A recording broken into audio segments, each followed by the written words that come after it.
to another episode of Colorado Politicking. I'm your host, Pat Poblete. And for the last couple days, I've been hanging out with my good friends at Colorado Politics, Managing Editor Luige del Puerto and Chief Legislative Reporter Marianne Goodland. And we've just been kind of hanging out at the state capitol, listening to the governor and legislative leaders deliver their addresses here at the beginning of session. And I'm going to cut myself out of it pretty quickly. I'm going to kick it over to those two because they've been doing a bulk of the work in terms of the coverage. And let's start with you, Marianne, since you're the veteran here. What have you taken away from these first couple days of opening speeches from these leaders? It's very clear that Republicans are laser focused on Jared Polis's agenda as being one where he's having to walk back a lot of the policies that he and the Democrats in control of the legislature have passed over the last 3 years, whether it's increasing gas taxes or other fees, concerns about affordability.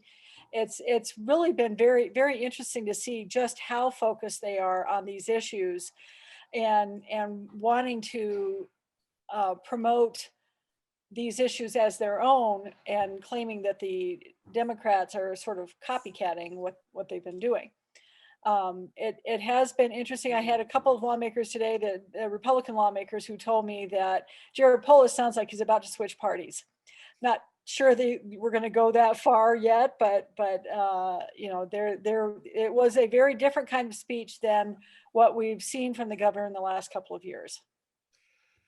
Now let's kick it over to you, Luigi. You're a relative newcomer to the state, but a very savvy political reporter and editor. So I'm curious what you've made of these first couple of days. Well, first of all, I just want to say the Colorado State Capitol is gorgeous. It's so beautiful. It's so ornate. Quite a stark contrast, especially if you compared it to the state where I covered politics for the last 15 years, which is Arizona. So it's so beautiful to be inside such an ornate building.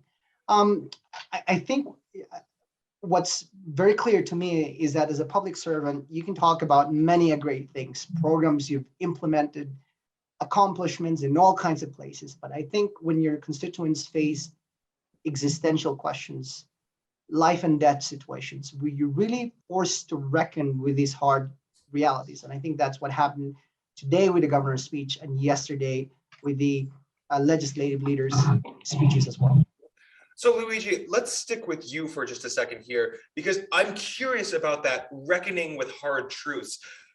How does that kind of portend, and what does that portend for this legislative session in terms of what you've been hearing from legislative leaders in the government? And I think Marianne touched on this early on. I think the legislature and the governor really have to hone in, and they're forced to focus on, I think, two things. One is the sense that criminality is spiking, and the other is the economic burden that Coloradans face. In the last couple of days, we've reported about soaring energy bills. We've reported about, inflation hike, a rate hike that we haven't seen since the 1980s. The fact that we have this pandemic that we have endured in the last 2 years now, this pandemic that had killed, more than 10,000 residents of the state, and the backdrop of, a fast-moving grass fire that tore through, two towns in just the last few days. These are the hard realities on the ground, and I think these are the questions that our legislature and I think the governor are attempting to offer solutions to. Marianne, I'm going to pose that same question to you now. What are you taking away from these first couple of days that you think is really going to, present a theme across this session? One of the things that I noticed, at least from the leadership speeches on Wednesday, was a real lack of discussion about bipartisanship, and that has been a theme for folks for the last couple of years, and you really did not hear that You heard some very, very strong attacks by the GOP. And from Democrats, you're hearing that they support this agenda, though it's a good question as to where these ideas are actually coming from. You had the GOP present a commitment to Colorado back in August. And all of a sudden, these are the top issues being addressed in the legislature. Now, how they get to those solutions is a very, very different story. And everyone admits it. They agree on the problems, but they definitely do not agree on the solutions. So, and in a lot of areas, it's not true for everything. I think you're going to see some consensus around areas such as affordable housing and behavioral health. And that's all tied to the billions of dollars that Colorado has to spend from the American Rescue Plan. And I think you will see some consensus on those proposals coming out of those task forces. Beyond that, I think you're going to see a lot of disagreement about how to solve some of these other issues, whether it's crime and law enforcement, and particularly for taxes and fees. I think that's going to be a real interesting conversation during the 2022 session.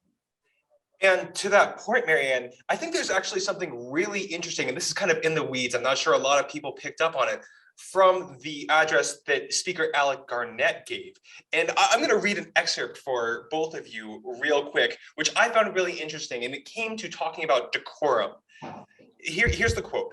"Don't put your ambition before the decorum of this institution. Don't use the well of this chamber as your Twitter handle. Park your politics outside these hollow doors."